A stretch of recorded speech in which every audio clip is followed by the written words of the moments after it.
Sabdamu Bapa bagai air segar,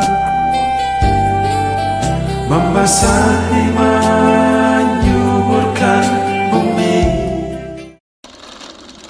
Para sahabat Sang Sabda yang terkasih, hari ini kita memasuki masa Advent, Minggu Advent pertama, sekaligus memasuki tahun liturgi yang baru, yakni tahun C dalam Gereja Katolik.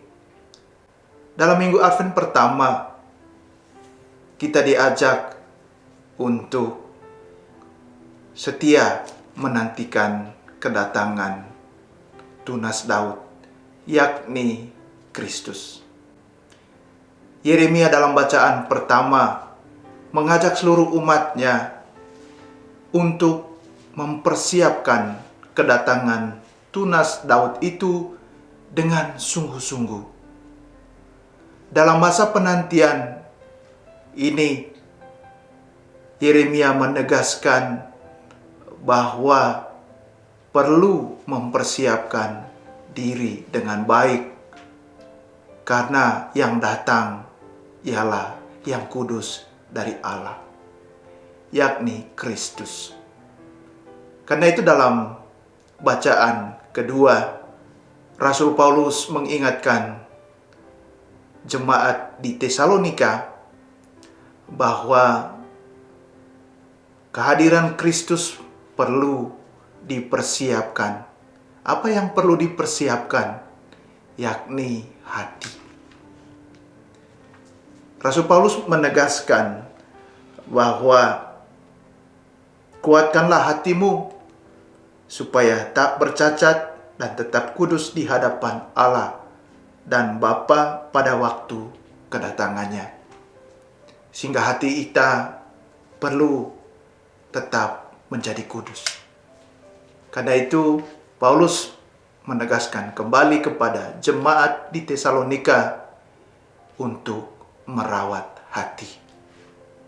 Merawat hati ini juga ditegaskan kembali oleh Injil Lukas pada hari ini. Dan Lukas menegaskan, jagalah dirimu, jangan sampai hatimu syarat dengan pesta pora, pemabukan, dan kepentingan duniawi. Sehingga benang merah dari bacaan-bacaan kudus hari ini, dalam masa penantian kita diajak untuk merawat hati. Karena itu para sahabat Sang Sabda, bacaan-bacaan kudus menegaskan hal itu, yakni merawat hati. Dalam merawat hati ini, ada dua poin penting yang perlu kita hayati, yakni doa dan juga pengakuan dosa. Doa ada begitu banyak, baik itu ekaristi, devosi, dan juga novena, dan sebagainya. Dan pengakuan dosa. Kenapa pengakuan dosa penting? Karena sakramen pengakuan dosa adalah sarana yang diberikan oleh Tuhan untuk menyucikan dan menguduskan hati manusia. Bukan hanya hati, tapi seluruh diri manusia itu sendiri. Karena itu dua sarana ini menjadi poin penting dalam merawat hati. Karena dari hati timbul segala keinginan yang jahat, dan juga timbul segala keinginan yang baik.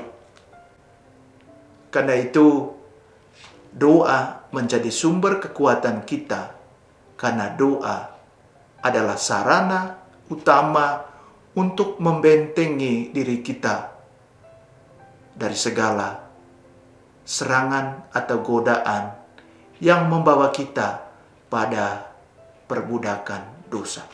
Dan melalui sakramen tobat untuk menyucikan dan menguduskan diri kita kembali.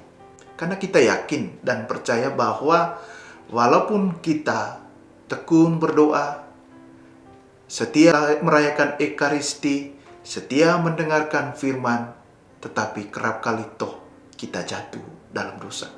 Karena itu sakramen pengakuan dosa menjadi sarana untuk menyucikan dan menguduskan diri kita kembali, supaya tunas Daud, yakni Kristus, lahir kembali dalam hati kita dan layak juga tinggal di dalam hati kita yang rapuh itu. Karena itu, saudara-saudari, mari kita merawat hati. Dengan merawat hati, kita bisa dan mampu untuk menghadirkan Kristus lahir dalam hati kita yang rapuh itu. Karena itu, doa dan pengakuan dosa menjadi sarana untuk membantu kita dalam menghayati hati yang suci, sekaligus untuk menjaga hati yang suci itu. Tuhan memberkati kita.